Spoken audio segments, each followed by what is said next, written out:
Selamat berjumpa kembali dalam layanan audio Sahabat Perjalanan. Hari ini adalah hari Selasa 2 April 2024. Tema renungan saat teduh kita dengan judul Memberi Diri Bukan Menjual Diri.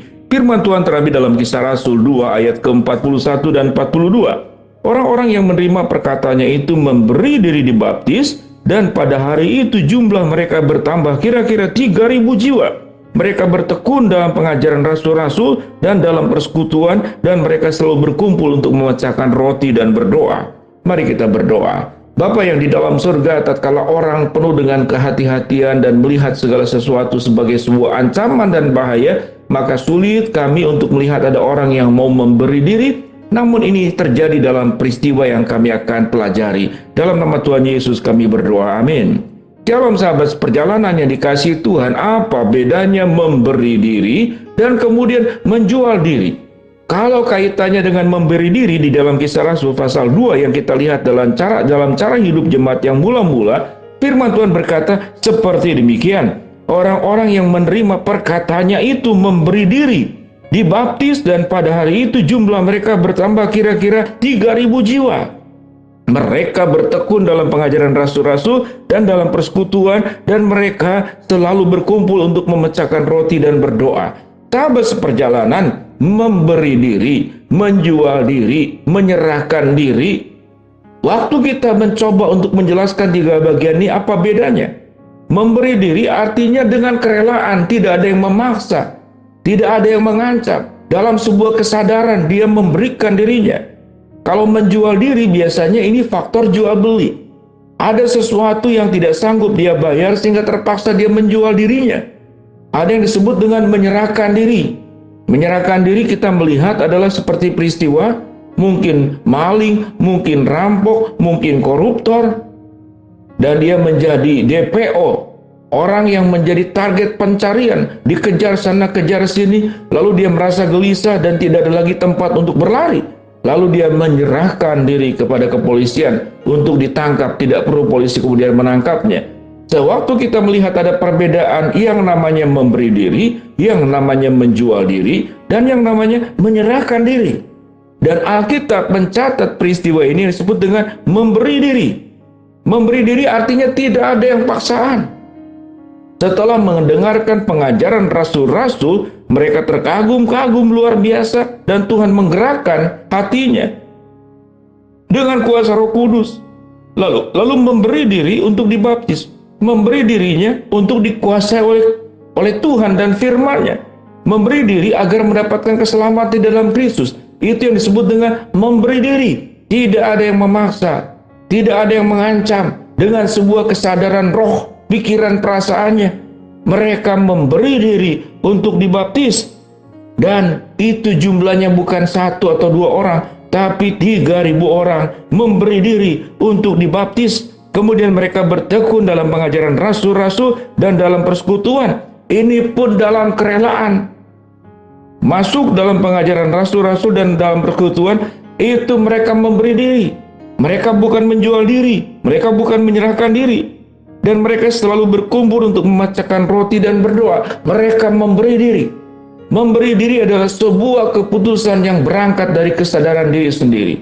Memberi diri adalah sebuah keputusan dengan sebuah pandangan bahwa Tuhan sudah sedemikian baik untuk hidup mereka, untuk mereka yang mendapatkan keselamatan dalam Kristus di zaman rasul-rasul, jemaat mula-mula, dan tatkala itu kemudian dikenakan kepada diri kita. Kita memberi diri bukan karena paksaan, bukan karena diancam, bukan karena nggak enak, bukan karena tidak enak.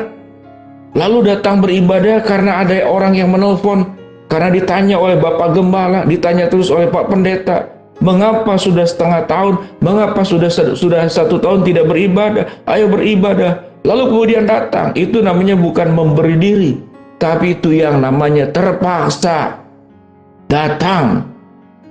Karena nggak enak untuk menjaga hubungan sosial biasa saja, sehingga perlu ada tenggang rasa, tepok seliru. Itu bukan kaitannya dengan memberi diri. Sahabat seperjalanan, rupanya seseorang yang dengan kerelaan tatkala dia sudah mendapatkan yang terbaik dari Kristus, karena Kristus pun datang memberi dirinya. Tidak ada yang memaksa dalam kesadaran Kristus sendiri. Dia datang ke dalam dunia meninggalkan semua keindahan, kemahakuasaan, privilege, kekhususan dirinya sebagai Allah. Yesus memberi dirinya datang ke dalam dunia sampai tersalib, melewati masa-masa Via Dolorosa, mati di kayu salib, dihina, dicaci, dipukul kepalanya, diolok-olok, diberi mahkota duri, dirobek jubahnya, diludahi, ditampar. Yesus memberi diri untuk siapa? Untuk kebaikan kita. Jadi berbicara tentang memberi diri dalam konteks hidup anak-anak Tuhan zaman sekarang, itu adalah Kristus sendiri yang memberi diri, kenosis, mengosongkan dirinya untuk memberikan kebaikan. Hal yang paling berharga dalam diri seseorang itu adalah nyawa. Yesus memberikan nyawanya, mana lagi yang lebih hebat? Dan kematian Yesus adalah kematian yang punya dampak yang luar biasa untuk hidup kita. Karena Yesus memberi dirilah, kita diselamatkan. Karena Yesus memberi dirilah, kita mendapatkan jaminan hidup yang kekal sewaktu kita meninggal nanti. Karena Yesus memberi dirilah, Yesus memberi diri untuk menjaga, melindungi, memberkati, menolong engkau, menyembuhkan engkau dari sakit penyakit, mencukupkan segala kebutuhanmu. Yesus memberi diri. Siapa yang memerintah Yesus? Tidak ada. Dirinya sendiri yang memerintah dirinya untuk mengasihi kita, untuk menolong setiap sahabat seperjalanan. Yesus memberi diri. Lalu respon kita bagaimana sahabat seperjalanan? Adakah sifat memberi diri itu? Ada pada diri kita dengan kerelaan, bukan dengan kepaksaan. Bukan sewaktu kita mengalami kesulitan, problem, masalah baru datang kepada Tuhan. Tetapi kita memberi diri tidak hanya dibaptis, tapi firman Tuhan berkata, seperti murid-murid, seperti orang-orang yang baru percaya pada waktu itu, memberi diri untuk dibaptis. Mereka bertekun dalam pengajaran Rasul dan dalam persekutuan, dan mereka selalu berkumpul untuk memecahkan roti dan berdoa. Mereka datang ke hadapan Tuhan dalam beribadah, memberi diri. Mereka datang bersekutu di dalam doa, memberi diri. Mereka bersekutu di dalam mengenal kebenaran firman Allah, mereka memberi diri. Sahabat seperjalanan, biarlah gambaran ini menjadi sebuah refleksi cermin buat kita semua. Apakah kita menjadi anak-anak Tuhan yang memberi diri atau terpaksa? Apakah kita menjadi anak-anak Tuhan yang kelihatannya soleh karena takut dan tidak enak dinilai? Mengapa orang Kristen tidak menunjukkan perilaku-perilaku Kristen? Itu namanya bukan memberi diri, itu namanya membangun citra diri. Sebagai seorang Kristen harus A, B, C, D, dan E. Tetapi sesungguhnya kita tidak sedang memberi diri, kita sedang membangun citra diri agar kelihatan rohani, agar kelihatan amat baik. Mari sahabat perjalanan, mari kita memberi diri. Kita bukan menjual diri, kita bukan menyerahkan diri, dan bukan kita juga memaksakan diri. Sebuah kerelaan yang ada di dalam diri kita.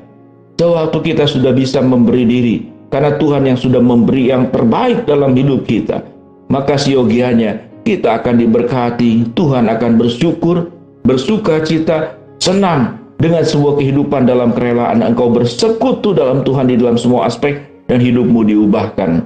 Mari kita berdoa. Bapa dalam surga, terima kasih buat kebenaran firman Allah yang mengajarkan kami bahwa kami dipanggil untuk belajar memberi diri kepada Allah. Hamba-Mu berdoa buat sahabat seperjalanan yang sedang sakit, Tuhan jamah sembuhkan. Sahabat seperjalanan yang sedang menghadapi masalah, Tuhan bukakan jalan.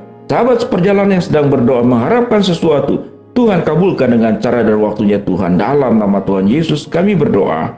Amin. Shalom sahabat seperjalanan. Jadilah pribadi yang memberi diri kepada Allah, karena Allah di dalam Kristus Yesus sudah memberi yang terbaik untuk hidupmu. Shalom.